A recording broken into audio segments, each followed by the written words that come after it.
একজন প্রশ্ন করল, শেখ, হৃদয়কে কিভাবে আল্লাহর সাথে সম্পৃক্ত করব, তাঁর ঘনিষ্ঠতা কিভাবে উপভোগ করব, দৈনন্দিন কোরআন পাঠটা কিভাবে উপভোগ করব? সত্যি কথা বলতে, যখনই আমি কোরআন পড়া আরম্ভ করি, শুধু মাথায় আসে কত তাড়াতাড়ি পড়াটা শেষ করব। আমি কি করতে পারি? আল্লাহ আপনাকে উত্তম প্রতিদান দিক। শেখ মুখতার আশ-শানকিতির উত্তর।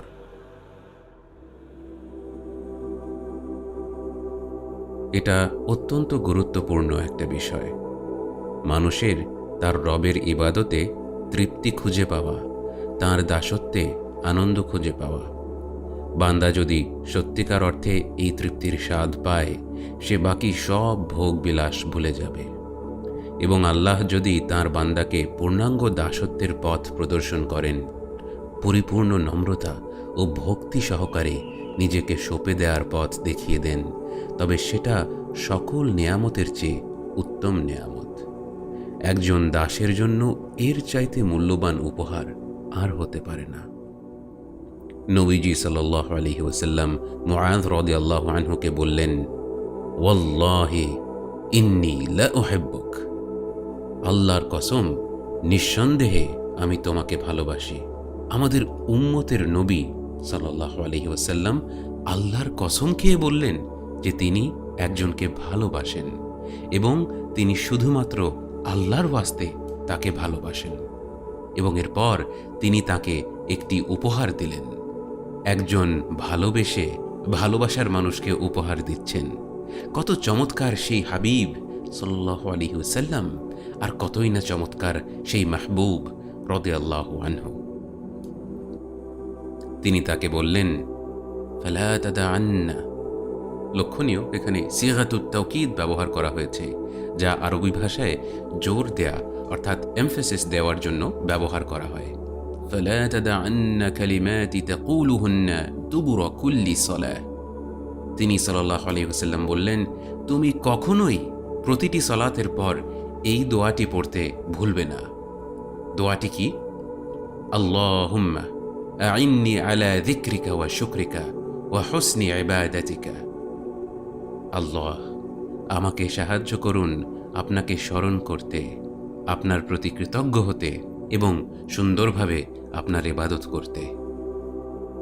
বান্দাকে যদি হুসনু ইবাদা অর্থাৎ সুন্দর ইবাদতের রিজিক দেওয়া হয়, তার অন্তর খুলে যাবে, তার হৃদয় প্রশান্তি পাবে এবং সে সেই ইবাদতে বরকত লাভ করবে। একজন বান্দার উপর নানা ধরনের বালা মুসিবত আসতে পারে যদি সে ইবাদতের মাধ্যমে আল্লাহর হক আদায় না করতে পারে। ইবাদতে অটুট থাকা মানে দুনিয়া এবং আখিরাতের সব বিষয়ে সাফল্য পাওয়া। কিন্তু এর জন্য দৃঢ় প্রচেষ্টা করতে হবে, ধৈর্য ধারণ করতে হবে, হিদায়েতের আলোর পথ অনুসরণ করতে হবে। শুধুমাত্র ইচ্ছে পোষণ করে বসে থাকলে চলবে না, বরং নিজের সামনে এক নূর রাখতে হবে, যে নূর আল্লাহ সপ্তম আসমানের ওপর থেকে নাজিল করেছেন। এই নূর ব্যতীত আর কোনো নূর নেই, এটাই একমাত্র নূর যার কাছে যেতে হবে। এভাবেই ইবাদতে ইহসান বা শ্রেষ্ঠত্ব অর্জন করতে হবে। তখনই আপনি মুখ এবং হৃদয় দিয়ে আল্লাহু আকবার বলতে পারবেন। সালাতে প্রবেশ করে আপনি এমন এক অবিশ্বাস্য আনন্দ অনুভব করবেন যা জীবনের সকল তৃপ্তিকে ছাড়িয়ে যাবে। এমনও হয়ে থাকে যে সালাত শেষ করার পর মানুষ ভুলেই যায় সে সালাতের আগে কি করছিল। কাউকে যদি আল্লাহর ইবাদতে পরিপূর্ণতা দান করা হয়, সে বাকি সব কিছু ফেলে শুধুমাত্র ইবাদতেই মশগুল থাকবে। আল্লাহ আমাদেরকে সব বাদ দিয়ে শুধু আপনাতেই মশগুল রাখুন, যেন আমরা আর কোনো কিছুর উপর নির্ভরশীল না হই এবং আমাদের সব বিষয়ে আপনি খুশি হয়ে যান। আল্লাহ আমাদের এই দোয়াটি কবুল করুন। তিনি যদি আপনাকে শুধুমাত্র তাকে নিয়েই মশগুল থাকার তৌফিক দান করেন, তবে আপনার সব ব্যাপারে তিনিই যথেষ্ট হবেন।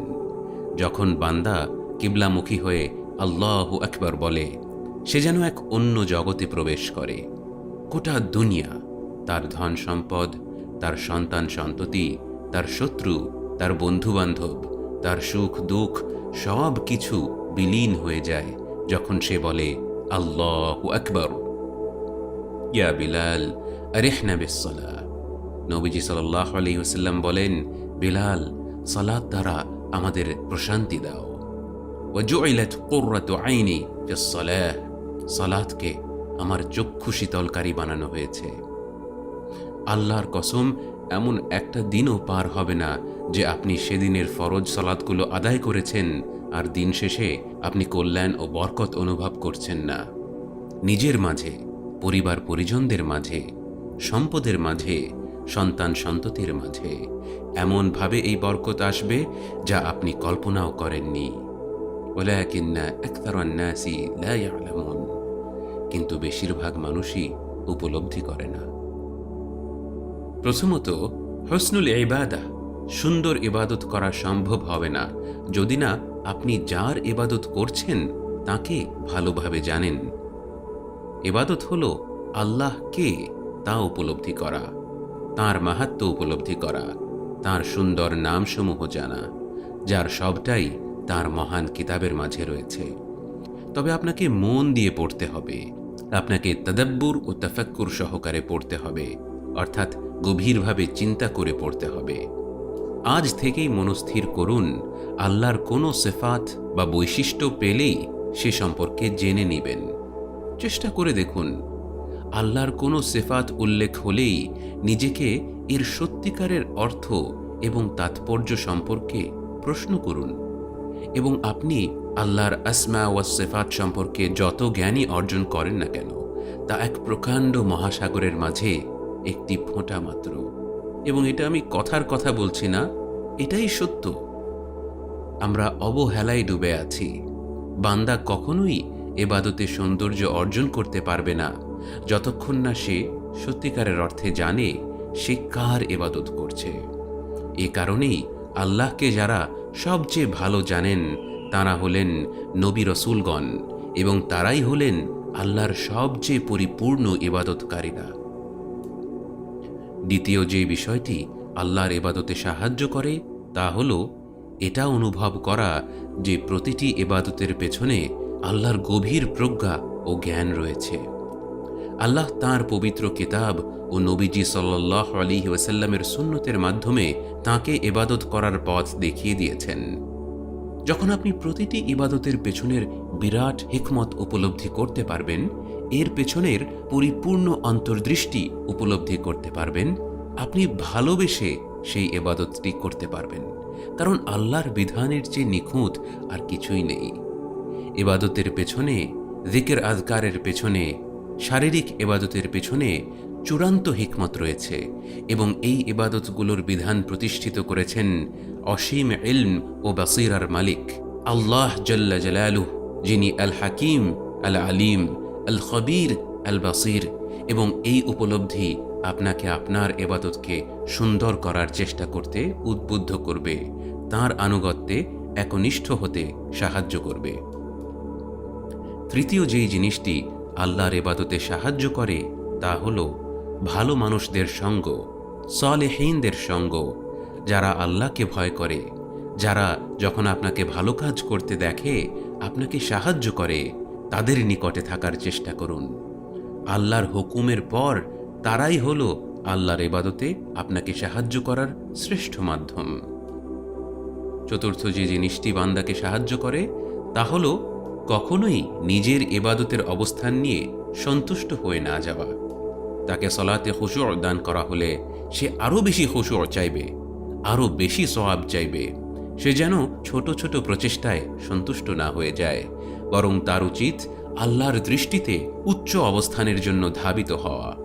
কখনো কোনো ইবাদত সম্পর্কে জানতে পারলে সে তা সুন্দরভাবে সম্পন্ন করার চেষ্টা করে এবং আল্লাহর অসীম বরকত উপলব্ধি করে, এবং এরপর সে আল্লাহর কাছে আরও বেশি চায়। যে বান্দাকে আল্লাহর ইবাদতের পরিপূর্ণতা দান করা হয়েছে, সে তার ইবাদতের বিষয়ে থেমে থাকে না, বরং আল্লাহর কাছে আরও বেশি পাওয়ার আশায় চাইতে থাকে। এজন্যই তো আল্লাহ আজ্জা ওয়া জাল্লা বলেন, ওয়াসআলুল্লাহা মিন ফাদলিহি, এবং আল্লাহর কাছে তাঁর মেহেরবানির জন্য চাইতে থাকো। অবশেষে আল্লাহর ইবাদতে যে বিষয়টি সাহায্য করে তা হলো এমন সব কিছু থেকে দূরে থাকা যা আপনাকে আল্লাহর থেকে দূরে সরিয়ে নেয়। আপনি কখনোই আল্লাহকে অমান্য করা অবস্থায় তাঁর ইবাদত করতে পারবেন না। আপনি আল্লাহকে সুন্দরভাবে ইবাদত করতে পারবেন না যদি আপনার বাবা মায়ের অবাধ্যতা করেন, অথবা আত্মীয়তার সম্পর্ক বিনষ্ট করেন, বা মুসলিম ভাই বোনদের ব্যাপারে গীবত করেন, নামিমা করেন, অন্যের হক নষ্ট করেন। এটা হবেই না। অতএব যা কিছু আল্লাহ অপছন্দ করেন তা থেকে দূরে থাকতে হবে। যদি কলব সলিম অর্থাৎ পরিশুদ্ধ অন্তর এবং সুন্দর চরিত্র সহকারে আল্লাহর সাথে সাক্ষাৎ করতে চান, যেন আপনার এবং আপনার রবের রহমতের মাঝে কোনো কিছু এসে না দাঁড়ায়। মানুষের ক্ষতি করা, তাদের হক নষ্ট করা হলো আল্লাহর রহমত পাওয়ার সবচেয়ে বড় বাধাগুলোর একটি। আল্লাহ আমাদের বৃদ্ধি করে দিন, হ্রাস করে দিবেন না। নেয়ামত দান করুন, বঞ্চিত করবেন না। আল্লাহুম্মা আইন্নি আলা যিকরিকা ওয়া শুকরিকা ওয়া হুসনি ইবাদাতিকা। ওয়া সাল্লাল্লাহু ওয়া সাল্লাম ওয়া বারাকা আলা নবী ওয়া আলা আলিহি ওয়া আসহাবিহি আজমাইন।